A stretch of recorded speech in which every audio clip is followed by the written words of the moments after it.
Initially, before going to Turkey, I was not accepting of most things. I would never approve somebody drinking. I would never approve somebody dancing in a bar. And then when I had these experiences, I was like, hey, you don't judge people just on these basics. Everyone's allowed to live the way they want to live.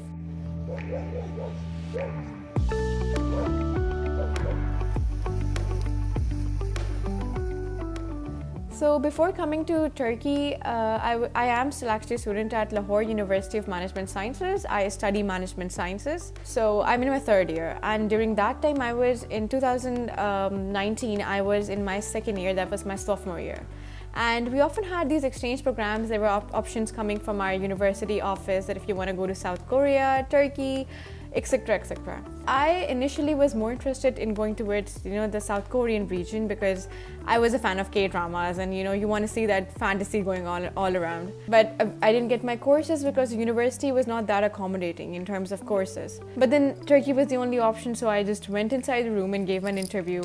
I think it was in November 2019. Initially I was like, oh, Turkey is going to be so similar to Pakistan, both are Muslim countries, we'll have halal food and we'll have all this, similar religious notions, and they're Muslims, so yeah, we can just go around and it's going to be similar, so what's new? I was actually given an option between Me Too and Koç University, and Istanbul is like this huge fascination in Pakistan because we love Turkish dramas. There was this drama called, in Pakistan it was called as Mera Sultan. I think it's like, it was about the Sultan Suleiman and all that story of his wife Hurrem Sultan. So when I heard about Istanbul and I heard that, Koç University is in Istanbul, and then Me Too is in Ankara, I was like, no, let's go for Istanbul first. That was the start of my journey. In January 2020, I landed in Istanbul, and then I'm with another Pakistani girl who I traveled with, and we went on exchange together. I had to go to Koç University's dorms because that's where I wanted to live.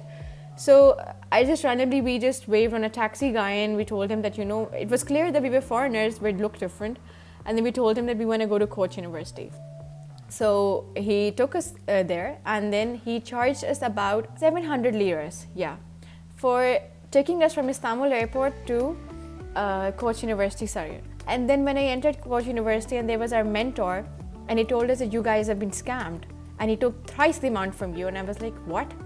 So the first impression of Turkish people was, you have to be careful. They're not what they show in dramas. I thought, maybe everyone's going to be as inviting and as, nice towards me as they show in dramas, but of course dramas are dramas. There are either good and bad people everywhere, but majority of the people were like, they wouldn't talk much to us, especially the dorm girls. They didn't talk much with us except a few, and there was a lot of language barrier that we felt. Sometimes I remember that once somebody was saying something to me and I was like, sorry, I didn't understand. So that person just got offended and he was like, am I not good in English? And I was like, no, it's something, I didn't hear it. So that's how I realized that that can be a difference. So when I came to Turkey, I had this notion in my mind, everyone's going to be, as they project the Ottoman Empire in Mera Sultan. So I expected people in scarves, and I expected people to be enthusiastic, not drink and stuff, which was very wrong of me. And when I came in Turkey, I remember when everyone had this meetup at Baba's, which is a bar that's behind Koç University dorms. People in Pakistan would never drink. It's considered very unholy to do so. We have legal restrictions upon drinking. So I was so reluctant initially. I was like, how will I go to a bar? I used to see westernization as something that was killing our culture, that was wrong, that was not supposed to be. After being in Turkey, after seeing these people, I realized that this is the best thing that could happen. Progress, westernization. I started supporting that. I have the power! Don't!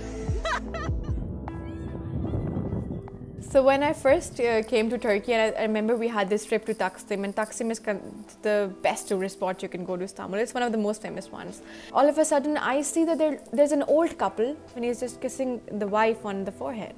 In Pakistan, you won't see intimacy between two people in public. My parents had never hugged in front of me. They've never held hands in front of me, and that's normal for most of the people.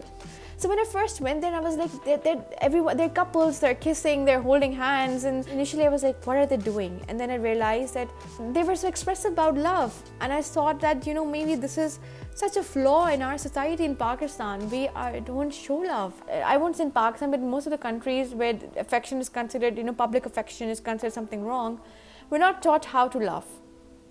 and it's very unnatural and inhuman to do so. And I don't understand what's wrong in displaying love.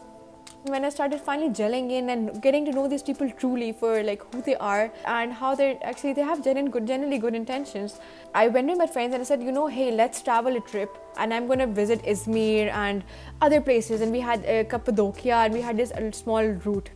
So one night we just collected money, and the next morning we were told that, hey, pack your bags and get out of the university because there's coronavirus spreading and all the foreigners need to exit the dorms as soon as possible.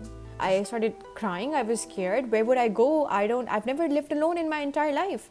And how am I to find an apartment somewhere in a country that I don't know? My friends eventually, one by one, they went, and I was only left with one friend. So I had food poisoning. Then everyone suspected that maybe I had coronavirus. The last flight that was coming to Pakistan, my parents just paid for it. It was like double the cost, and I was sick. I packed my bags. I was angry at a lot of things. I didn't want to leave Turkey on this note. I remember crying on my ride to the airport, and the taxi driver asked me, he said, "Are you okay?" And I said, I'm fine. I don't want to go. And I remember watching the sea, and I was like, I'm definitely coming back here. This is not the ending that this beautiful experience deserves. But I was so angry at the management in Istanbul that before going, I actually kicked the door off the dorms, and I was angry at everything. I was like, I just want to go home because the situation was horrible for foreign students. And that was how it ended for me in Istanbul. The biggest change that Turkey brought in my life was that I'm a student of management sciences, and when I was in Istanbul, I just felt like, I'm in a different country. There's no one to influence me, not my parents, not my friends. I don't like what I'm studying. I don't want to study finance or microeconomics. I don't like this. What am I doing with my life? So in that sense, I was like, the first thing I came home was I decided that, I'm not living my life the way I want to. I said that, I'm going to earn and I'm going to do all this. And that's the first thing that came in mind. So I started working hard. I got an internship in this media channel within the country. And I can never be thankful enough to Turkey because today I am working in a news channel. I'm economically dependent. I have my own car now.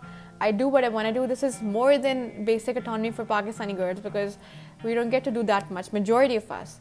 My ultimate dream, my ultimate goal is to become a journalist, an influential one who speaks her mind, is not censored by any government.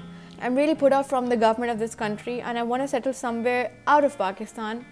Most of the kids here who get the chance, they really do want to go out if they're given the opportunities because there's a better lifestyle here. At least I'm one of those people. And I want to be a journalist, code influential channels, just speak something that changes people's mind, bring the reality to television. I don't want to conform to anyone's expectations of what I'm supposed to be. And this is a path that I've chosen, and I want to do that. And if I get a lot of money from that, I'll travel the world and I'll see more different cultures like I saw in Istanbul. I want to travel the world and learn as much as possible from this experience. Then I think for that, the travel journalist would be a good thing to go start off with. So that's what I want to do in life.